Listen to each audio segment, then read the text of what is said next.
ओम शांति।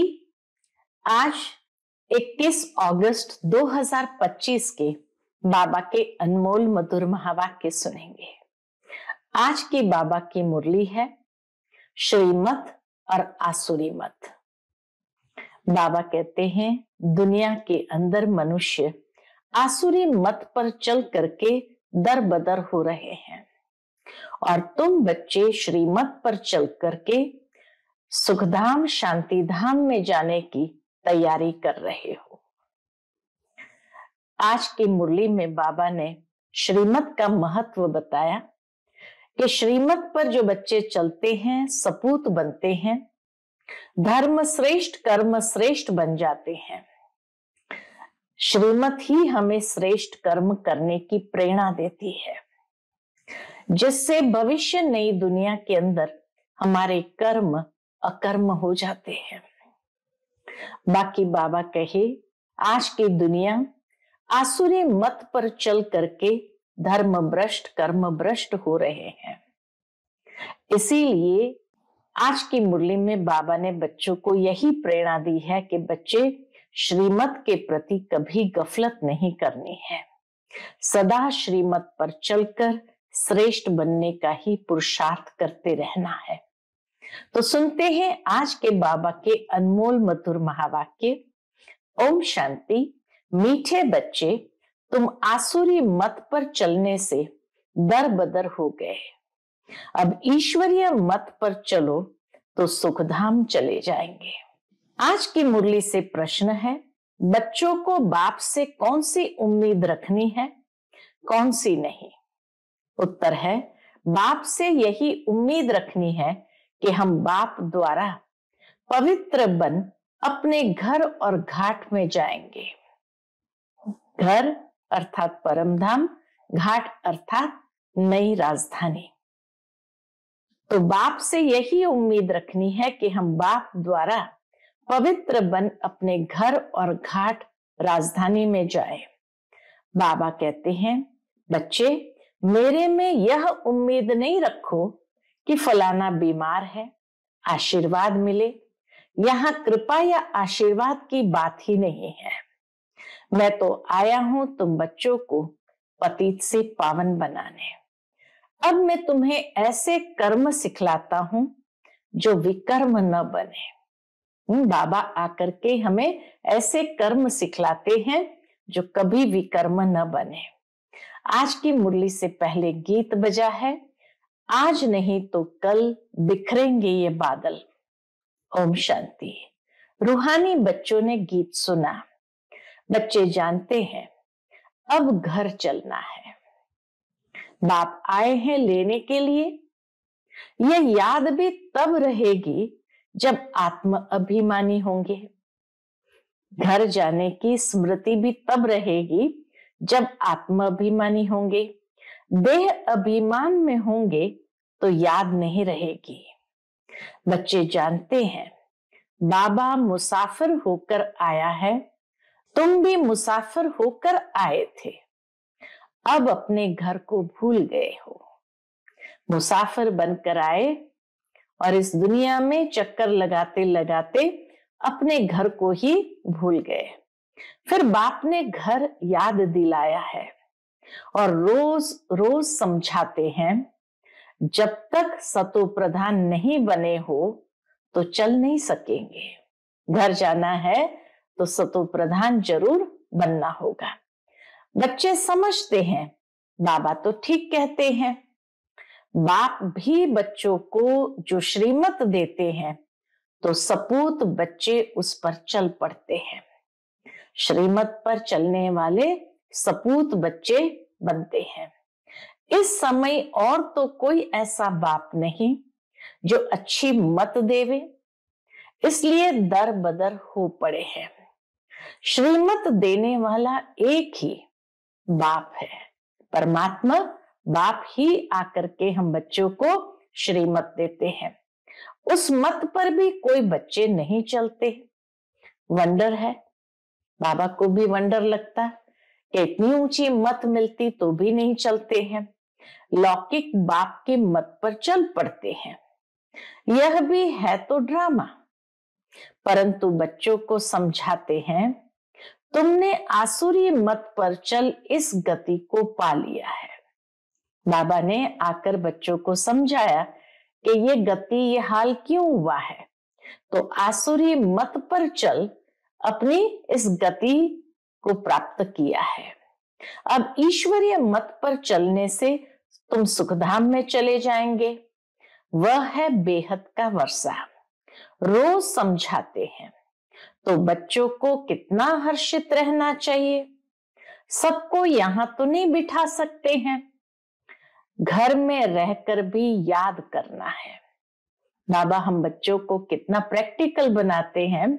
ये नहीं कि यहाँ आकर बैठ जाना है, घर में रहकर भी याद करना है। तुम बच्चे कह सकते हो, बाबा ड्रामा अनुसार हमारा पार्ट ही ऐसा है, भूल जाने का ही पार्ट है, जो हम घर बार को भूल एकदम भटक रहे हैं। भारतवासी ही अपने श्रेष्ठ धर्म कर्म को भूलकर दैवी धर्म भ्रष्ट, दैवी कर्म भ्रष्ट हो पड़े हैं। अभी बाप ने सावधानी दी है, तुम्हारा धर्म कर्म तो यह था। वहां तुम जो कर्म करते थे वह अकर्म होता था। सतयुग त्रेता में जो कर्म करते थे वो अकर्म होता था। कर्म अकर्म विकर्म की गति बाप ने ही तुम्हें समझाई है। सतयुग में कर्म अकर्म हो जाते हैं, रावण राज्य में कर्म विकर्म होते हैं। अभी बाप आया हुआ है धर्म श्रेष्ठ कर्म श्रेष्ठ बनाने। तो अब श्रीमत पर कर्म श्रेष्ठ करना चाहिए। कोई भ्रष्ट कर्म करके किसको दुख नहीं देना चाहिए। बाबा कहे ऐसा कोई भ्रष्ट कर्म करके किसी को भी दुख नहीं देना चाहिए। ईश्वरीय बच्चों का यह काम नहीं है। किसी को दुख देना ईश्वरीय बच्चों का काम नहीं है। जो डायरेक्शन मिलते हैं उस पर चलना है। दैवी गुण धारण करने हैं, भोजन भी शुद्ध लेना है। अगर लाचारी नहीं मिलता तो राय पूछो। मान लो कि लाचारी हालत में नहीं मिलता शुद्ध भोजन, तो बाबा कहे बाबा से राय पूछो। बाबा समझाते हैं नौकरी आदि में कहाँ थोड़ा खाना भी पड़ता है, नौकरी तो करनी ही है। ऐसे तो नहीं बाप का बने हैं तो सब कुछ छोड़ यहाँ आकर बैठ जाना है। कितने ढेर बच्चे हैं, इतने सब तो रह नहीं सकते। रहना सबको गृहस्थ व्यवहार में है। तुम बिल्कुल ही पतित बन गए हो ड्रामा प्लान अनुसार। बाप कहते अभी मैं तुमको सुजाग करने आया हूं, तो श्रीमत पर चलो। जितना चलेंगे उतना श्रेष्ठ बनेंगे। जितना बाबा की श्रीमत पर चलेंगे उतना श्रेष्ठ बनेंगे। अब बाबा सुधारने आए हैं तो अच्छी रीति सुधरना चाहिए ना, खुशी में आना चाहिए। बेहद का बाप मिला है। बच्चों से बात ऐसे करते हैं जैसे तुम आत्माएं आपस में करती हो। मुरली चलती है तो ऐसा लगता है बाबा हम बच्चों से बात करते हैं। है तो वह भी आत्मा, परमात्मा है, उनका भी पार्ट है। तुम आत्माएं पाठधारी हो। ऊंचते ऊंच से लेकर नीचते नीच का पाठ बजाया। भक्ति मार्ग में मनुष्य गाते हैं, ईश्वर ही सब कुछ करते हैं। बाप कहते मेरा ऐसा पाठ थोड़ी है जो बीमार को अच्छा कर दूं। हमारा पाठ है रास्ता बताना। बीमार हुए ये तो कर्म भोग है, कर्मों का हिसाब किताब है। तो बाबा आकर किसी के कर्मों के हिसाब किताब में इंटरफियर नहीं करते हैं। बाबा कहते मेरा पाठ है रास्ता बताना कि तुम पवित्र कैसे बनो। पवित्र बनने से ही तुम घर में भी जा सकेंगे, राजधानी में भी जा सकेंगे। और कोई उम्मीद मत रखो बाबा से, और कोई उम्मीद मत रखो फलाना बीमार है आशीर्वाद मिले, नहीं। आशीर्वाद, कृपा आदि की बात मेरे पास कुछ भी नहीं है, क्योंकि भगवान किसी के कर्मों के हिसाब किताब में इंटरफियर नहीं करते हैं। उसके लिए साधु संतों आदि के पास जाओ। तुम हमको बुलाते ही हो कि हे पतित पावन आओ, आकर हमको पावन बनाओ, पावन दुनिया में ले चलो। तो बाप पूछते हैं, मैं तुमको विषय सागर से निकाल पार ले जाता हूं, फिर तुम विषय सागर में क्यों फंस जाते हो? भक्ति मार्ग में तुम्हारा ये हाल हुआ। ज्ञान भक्ति तुम्हारे लिए है। ज्ञान और भक्ति दोनों ही बाबा कहे तुम्हारे लिए है। आधा कल्प है ज्ञान मार्ग, आधा कल्प है भक्ति मार्ग। सन्यासी लोग भी कहते हैं ज्ञान, भक्ति और वैराग्य, परंतु उनका अर्थ नहीं समझते। अब तुम्हारी बुद्धि में है ज्ञान, भक्ति, बाद में वैराग्य। तो बेहद का वैराग्य सिखलाने वाला चाहिए। ज्ञान का प्रारब्ध पूरा होता है, फिर भक्ति आरंभ होती है। भक्ति का फल भी मिलने का समय आता है, तो बाबा आकर के हम बच्चों को बेहद का वैराग्य सिखलाते, अर्थात सारी पुरानी दुनिया से वैराग्य है। वहां हर कर्म अकर्म होता है। अभी बाबा तुमको ऐसे कर्म सिखलाते हैं जो कोई भी विकर्म न बने, किसी को भी दुख न दो, पतित का अन्न मत खाओ, विकार में मत जाओ। अबलाओं पर अत्याचार ही इस पर होते हैं।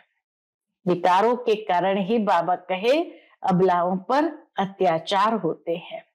देखते रहते हैं माया के विघ्न कैसे पड़ते हैं। तो बाबा की श्रीमत हम बच्चों को मिली, किसी को दुख न दो, पतित का अन्न न खाओ, विकारों में मत जाओ। माया के विघ्न कैसे पड़ते रहते हैं, यह है सब गुप्त। कहते हैं देवताओं और असुरों की युद्ध लगी, फिर कहते पांडवों और कौरवों की युद्ध लगी। अब लड़ाई तो एक ही है। बाप समझाते हैं, मैं तुमको राजयोग सिखला रहा हूं। मनुष्य सत्यनारायण की कथा सुनते आए हैं, फायदा कुछ भी नहीं। अभी तुम सच्ची गीता सुनाते हो, रामायण भी तुम सच्ची सुनाते हो। एक राम सीता की बात नहीं है। इस समय तो सारी दुनिया लंका है, चारों ओर पानी है ना। एक बाप है ब्राइड ग्रूम, बाकी सब है ब्राइड्स। तुमको अब रावण राज्य से बाप छुड़ाते हैं। यह है शोक वाटिका। सतयुग को कहा जाता है अशोक वाटिका। वहां कोई शोक होता नहीं। इस समय तो शोक ही शोक है, चारों ओर दुख ही दुख होने कारण शोक ही शोक है। अशोक एक भी नहीं रहता। खान पान मनुष्य का कैसा बन गया है, एकदम जानवरों मिसल हो गया। तुमको देखो बाप कहाँ ले जाते हैं। सच्ची सच्ची अशोक वाटिका है सतयुग। तो सतयुग में बाबा ले जाते हैं। सच्ची सच्ची अशोक वाटिका है सतयुग में। हद और बेहद का कॉन्ट्रास्ट बाप ही बतलाते हैं। तुम बच्चों को बहुत खुशी रहनी चाहिए। जानते हो बाबा हमको पढ़ाते हैं, हमारा भी वही धंधा है, सबको रास्ता बताना है, अंधों की लाठी बनना है। चित्र भी तुम्हारे पास है, जैसे स्कूल में चित्रों पर समझाते हैं ये फलाना देश है। तुम तो फिर समझाते हो, तुम आत्मा हो, शरीर नहीं हो। आत्माएं भाई भाई है। कितनी सहज बात सुनाते हो। कहते भी है हम सब भाई भाई है। बाप कहते हैं तुम सभी आत्माएं भाई भाई हो ना, गॉड फादर कहते हो ना, तो कभी भी आपस में लड़ना झगड़ना नहीं चाहिए। शरीरधारी बनते हैं तो फिर बहन भाई हो जाते हैं। हम शिव बाबा के बच्चे सब भाई भाई हैं। प्रजापिता ब्रह्मा के बच्चे भाई बहन हैं। हमको वर्षा दादे से लेना है, इसीलिए दादे को ही याद करते हैं। इस बच्चे यानी ब्रह्मा बाबा को भी हमने अपना बनाया है। शिव बाबा क्या कहते, इस बच्चे को अर्थात ब्रह्मा बाबा को भी हमने अपना बनाया है अथवा इनमें प्रवेश किया है। इन सब बातों को तुम अभी समझते हो। तुम सभी बीके शिव बाबा की मत पर चलते हो। ब्रह्मा भी उनकी मत पर चलते हैं। बाप कहते हैं अपने को आत्म समझ बाप को याद करो और सर्व संबंधों को हल्का करते जाओ। 8 घंटा याद रखनी है, बाकी 16 घंटे में आराम व धंधा आदि जो करना है सो करो। मैं बाप का बच्चा हूं, ये नहीं भूलो। ये मुख्य बात जरूर याद रहे। ऐसे भी नहीं यहां आकर हॉस्टल में रहना है, नहीं, गृहस्थ व्यवहार में बाल बच्चों के साथ रहना है। बाबा पास आते ही है रिफ्रेश होने। मथुरा वृंदावन में जाते हैं मधुबन का दीदार करने। छोटा मॉडल रूप में बना रखा है। अब तो ये बेहद की बात समझने की है। शिव बाबा ब्रह्मा द्वारा नई सृष्टि रच रहे हैं। हम प्रजापिता ब्रह्मा की संतान बीके हैं। हम प्रजापिता ब्रह्मा की संतान ब्रह्मा कुमार ब्रह्मा कुमारी है। विकार की बात हो न सके। सन्यासियों के शिष्य बनते हैं। अगर वह सन्यासी कपड़ा पहन लेवे तो नाम बदली हो जाता है। यहां भी तुम बाबा के बन गए तो नाम रखे ना बाबा ने। कितने भट्ठे में रहे थे, इस भट्ठी का किसको भी पता नहीं। शास्त्रों में तो क्या क्या बातें लिखी है, फिर भी ऐसा ही होगा। अब तुम्हारी बुद्धि में सृष्टि का चक्र फिरता है। बाप भी स्वदर्शन चक्रधारी है ना। सृष्टि के आदि मध्य अंत को जानता है। बाबा को तो शरीर भी नहीं, तुमको तो स्थूल शरीर है। वह है ही परमात्मा। आत्मा ही स्वदर्शन चक्रधारी है ना। अब आत्मा को अलंकार कैसे दिए जाए, समझ की बात है ना। ये कितनी महीन बातें हैं। बाप कहते वास्तव में मैं हूं स्वदर्शन चक्रधारी। तुम जानते हो आत्मा में सारे सृष्टि चक्र का ज्ञान आ जाता है। बाबा भी परम धाम में रहने वाला है, हम भी वहां के रहने वाले हैं। बाप आकर अपना परिचय देते हैं। क्या परिचय देते हैं? बच्चे मैं भी स्वदर्शन चक्रधारी हूं। मैं पतित पावन आया हूं तुम्हारे पास। मुझे बुलाया ही है कि आकर पतित से पावन बनाओ, लिबरेट करो। उनको शरीर तो है नहीं, वह अजन्मा है, बल जन्म लेते भी है परंतु दिव्य। शिव जयंती अथवा शिवरात्रि मनाते हैं। बाप कहते हैं मैं आता ही हूं तब जब रात पूरी होती है तो दिन बनाने आता हूं। दिन में 21 जन्म, फिर रात में 63 जन्म। सतयुग त्रेता दिन में 21 जन्म, रात में 63 जन्म। आत्मा ही भिन्न भिन्न जन्म लेती है। अब दिन से रात में आई है, फिर दिन में जाना है। स्वदर्शन चक्रधारी भी तुमको बनाया है। इस समय मेरा पार्ट है। बाबा कहे इस समय ही मेरा पार्ट है। तुमको भी स्वदर्शन चक्रधारी बनाता हूं। तुम फिर औरों को बनाओ। 84 जन्म कैसे लिए हैं, वह 84 जन्मों का चक्र तो समझ लिया है। आगे तुमको यह ज्ञान था क्या? बिल्कुल नहीं, अज्ञानी थे। बाबा मूल बात समझाते हैं कि बाबा है स्वदर्शन चक्रधारी उनको ज्ञान का सागर कहा जाता है। वह सत्य है, चैतन्य है। तुम बच्चों को वर्षा दे रहे हैं। बाबा बच्चों को समझाते हैं, आपस में लड़ो झगड़ो मत, लून पानी मत बनो, सदैव हर्षित रहना है और सबको बाप का परिचय देना है। बाप को ही सब भूले हुए हैं। अब बाप कहते, मां में कम याद करो। निराकार भगवान वाच, निराकारी आत्माओं प्रति, असुल तुम निराकार हो, फिर साकारी बनते हो। साकार बिगर तो आत्मा कुछ कर नहीं सकती। बाबा कहे, साकार शरीर के बिना आत्मा कुछ कर ही नहीं सकती। आत्मा शरीर से निकल जाती है तो चुरपुर कुछ भी हो नहीं सकती। शरीर की चुरपुर आदि सब खत्म हो जाती है। आत्मा फौरन जाकर दूसरे शरीर में अपना पार्ट बजाती है। इन बातों को अच्छी रीति समझो, अंदर घोटते रहो। हम आत्मा बाबा से वर्षा लेते हैं। जरूर बाप ने ही भारत को वर्षा दिया होगा। कब वर्षा दिया, फिर क्या हुआ, ये मनुष्य को कुछ भी पता नहीं है। अभी बाप सब बताते हैं। तुम बच्चों को ही स्वदर्शन चक्रधारी बनाया है। फिर तुमने 84 जन्म भोगे। अब फिर मैं आया हूं। कितना सहज समझाते रहते हैं। बाप को याद करो और मीठे बनो। एम ऑब्जेक्ट सामने खड़ी है। बाप वकीलों का वकील है, सब झगड़ों से छुड़ा देते हैं।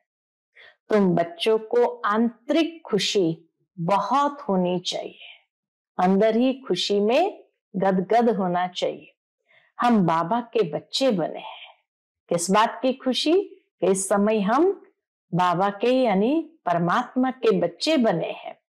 बाप ने हमको अडॉप्ट किया है वर्षा देने। यहां तुम आते ही हो वर्षा लेने। पहले अपने को आत्मा जरूर समझो। यह ज्ञान बाप संगम पर ही देते हैं, क्योंकि संगम पर ही तुमको पतित से पावन होना है। इसीलिए संगम पर ही बाप आते हैं, ज्ञान देते हैं और पतित से पावन बनाते हैं। अच्छा, मीठे मीठे रूहानी ब्रह्मा मुख वंशावली ब्राह्मण कुल भूषण, यह देवताओं से भी उच्च कुल है। तुम भारत की बहुत ऊंची सेवा करते हो। अभी फिर तुम पूज्य बन जाएंगे। अब पुजारी को पूज्य कौड़ी से हीरे जैसा बना रहे हैं। ऐसे रूहानी बच्चों प्रति माता पिता बाप दादा का याद प्यार और गुड मॉर्निंग। रूहानी बाप की रूहानी बच्चों को नमस्ते। हम सब रूहानी बच्चों की रूहानी माता पिता बाप दादा को याद प्यार, गुड मॉर्निंग और नमस्ते नमस्ते। शुक्रिया बाबा, शुक्रिया। आज की मुरली से धारणा के लिए मुख्य सार है। पहली पॉइंट, श्रीमत पर अब हर कर्म श्रेष्ठ करना है। किसी को भी दुख नहीं देना है। दैवी गुण धारण करने हैं। बाप के डायरेक्शन पर ही चलना है। दूसरी पॉइंट, सदैव हर्षित रहने के लिए स्वदर्शन चक्रधारी बनना है। कभी लून पानी नहीं होना है। सबको बाप का परिचय देना है। बहुत बहुत मीठा बनना है। आज का बाप दादा का मधुर वरदान हम बच्चों के प्रति है। मान मांगने के बजाय सबको मान देने वाले सदा निष्काम योगी भव। मान मांगने के बजाय सबको मान देने वाले सदा निष्काम योगी भव। आपको कोई मान दे, माने व न माने, लेकिन आप उसको मीठा भाई मीठी बहन मानते हुए सदा स्वमान में रहे। स्नेही दृष्टि से, स्नेह की वृत्ति से आत्मिक मान देते चलो। यह मान देवे तो मैं मान दूं, यह भी रॉयल भिखारीपन है। इसमें निष्काम योगी बनो। रूहानी स्नेह की वर्षा से दुश्मन को भी दोस्त बना दो। आपके सामने कोई पत्थर भी फेंके तो भी आप उसे रत न दो, क्योंकि आप रत्नागर बाप के बच्चे हो। आज का स्लोगन है, विश्व का नव निर्माण करने के लिए 2 शब्द याद रखो, निमित्त और निर्माण। विश्व का नव निर्माण करने के लिए 2 शब्द याद रखो, निमित्त और निर्माण। आज का व्यक्त इशारा, सहज योगी बनना है तो परमात्मा प्यार के अनुभवी बनो। उसके अंतर्गत सेवा में सफलता का मुख्य साधन है त्याग और तपस्या।